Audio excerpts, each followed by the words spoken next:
zondagmorgen bij de familie Meers in Kanne bij Riemst. Ondanks het vroege uren is er al veel beweging in huis. Want na 2 maanden zomervakantie maakt Lise zich klaar om weer naar school te gaan.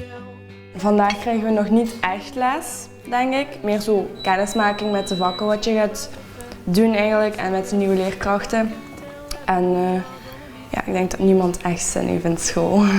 Maar nu moet ik wel vertrekken, want anders ben ik te laat. Back to school, ring the bell, brand new shoes, walking blues, climb the fence, books and pens. Bye. I can tell that we are gonna be friends. Ik neem iedere dag de bus, 39B, naar mijn provinciale school in Voeren.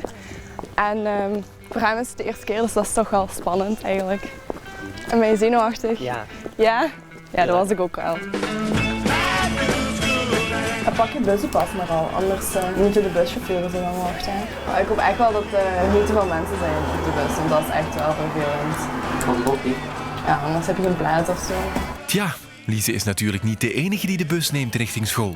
Deze week kruipen in Limburg 145.000 scholieren weer achter de schoolbanken. En een heel groot deel neemt daarvoor de bus. Van september tot juni zijn er op de meeste streeklijnen 's ochtends en 's avonds speciale schoolritten die afgestemd zijn op de schooluren. Na 2 maanden rustig op de bus is het toch wel volle bak nu terug. Beetje drukker op de bus. Jong volk, nieuw volk. Maar ik had er wel graag een beetje druk rond mee. Het is de eerste keer dat ik de bus moet nemen voor naar school te gaan. Anders moet ik met de auto worden gebracht, maar dat kan niet, want mijn moeder moet werken. Ik neem soms ook de bus als ik met mijn oma naar Maastricht ga. Dicht bij huis. Ik heb een plaatsje beter aan. Ik gebruik die buspas om naar school te gaan. Voor de meesten valt dat wel mee, maar je ziet eigenlijk zo'n paar bedrukte gezichtjes zo van die het eerste middelbaar ingaan. Maar dat went wel, maar in een paar dagen zijn die mee met de rest allemaal en loopt dat wel vlot. Ofwel komen wij ertussen en helpen wij ze verder aan.